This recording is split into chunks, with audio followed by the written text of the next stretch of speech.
Nagbanggit po kahapon si Engineer Bryce ng Congresswoman ng 2nd District, Tina Pancho.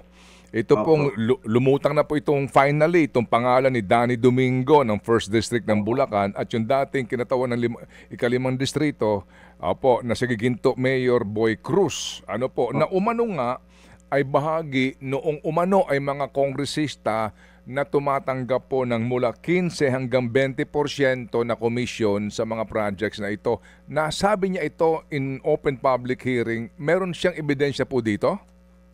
Pepreno na ako dyan, Ted.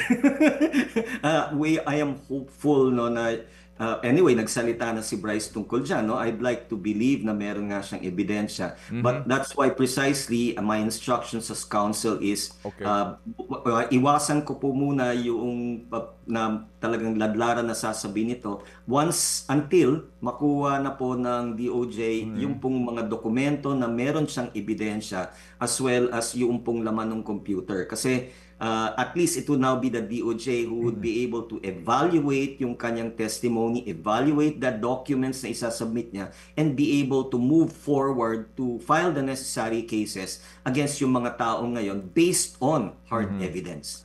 Mga kapatid, brothers and sisters, saan ka pa? Dito na tayo sa totoo.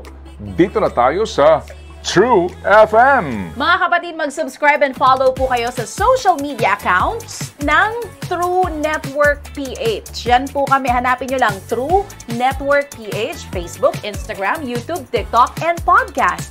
Mapa Apple or Spotify man yan, mahahanap nyo kami. Lahat ng mga napapanood at napapakinggan nyo po sa programa, nasa social media accounts namin yan. So, paano mga kapatid? See you sa social media!